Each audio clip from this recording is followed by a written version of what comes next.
Hi friend, कैसे हैं आप सभी को। आशा करता हूं कि आप सभी कोई बहुत ही अच्छे होंगे। आज मैं आप सभी के बीच में एक ऐसे व्यक्ति के बारे में आप सभी के बीच में बात करने के लिए जा रहा हूं जिसे आप सभी को जानते हैं और उनका जन्म 14 अप्रैल को हर वर्ष की भांति हम लोग बनाते आ रहे हैं। और आज आप सभी के बीच में इसी उपलक्ष्य में बाबा भीमराव अम्बेडकर के जीवनी पे मैं कुछ बातें करने के लिए चल पड़ा हूं। तो आप सभी को मेरे इस वीडियो पे बने रहें और इस वीडियो का आनंद लेते रहें। बाबा भीमराव अम्बेडकर की जीवनी पे मैं आप सभी के बीच में बात करने के लिए चल पड़ रहा हूँ। फूलों की कहानी बहारों ने लिखी, फूलों की कहानी बहारों ने लिखी, रातों की कहानी सितारों ने लिखी। हम नहीं हैं किसी के गुलाम, क्योंकि हमारी ज़िंदगी की कहानी बाबा भीमराव अम्बेडकर ने लिखी। फ्रेंड्स, बाबा भीमराव अम्बेडकर का जीवन कुछ इस प्रकार था। बाबा भीमराव अम्बेडकर का जन्म 14 अप्रैल 1891 ईस्वी में मध्य प्रदेश के महू प्रदेश में हुआ था एवं उनका जीवन एक दलित परिवार में जन्म हुआ था। अम्बेडकर बचपन से ही सामाजिक भेदभाव और छुआछूत जैसे कुरीतियों से जूझते आ रहे थे और उन्हें दूर करने के लिए उन्होंने कई सारे कदम बचपन से ही ठान लिए थे और उन्होंने इस छुआछूत के भेदभाव को दूर करने के लिए कई सारी अपने जीवन में कई सारी उतार चढ़ाव को झेलने के पश्चात उन्होंने ठान लिए थे कि उन्होंने इस भेदभाव को मिटाने के लिए कई सारे प्रयत्न किए और उन्होंने उच्च शिक्षा प्राप्त की और उच्च शिक्षा प्राप्त करने के पश्चात उन्होंने संविधान का रचना किया।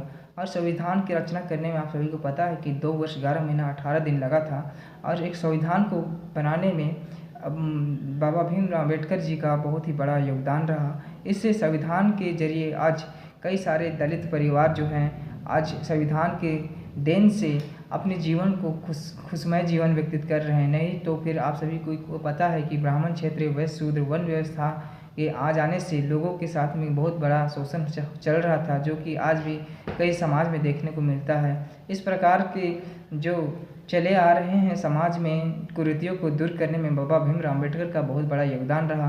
तो आप सभी के बीच में मैं बाबा भीमराव अम्बेडकर का जो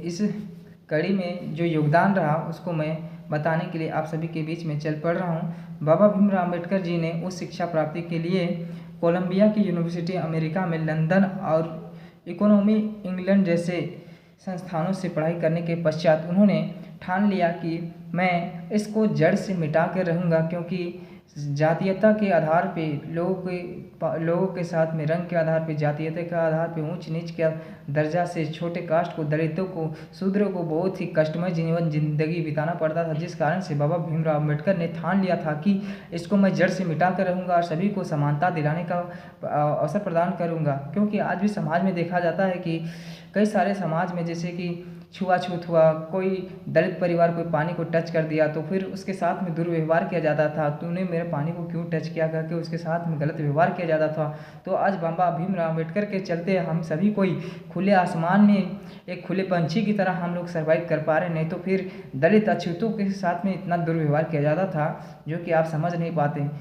तो आज मैं यही कहना चाहूँगा, बाबा भीमराव अम्बेडकर का देन है जो कि आज दलित परिवार आज सही ढंग से लाइफ सर्वाइव कर पा रहे हैं। तो आने वाले दिन में ये ना हो कि जैसे पहले चल रहा था ब्राह्मण क्षेत्रीय वैश्य शूद्र, उसी प्रकार अभी जो वर्ण व्यवस्था ना चले, बोल कि बाबा भीमराव अम्बेडकर ने संविधान की रचना किया और संविधान की रचना से सभी को, सभी भारतीयों को, सभी भारतीय के नागरिकों को एक संविधान मिला और सभी को इक्वलिटी का, समानता का अवसर मिला, जिस कारण से आज समाज में भेदभाव बहुत ही कम देखने को मिलता है।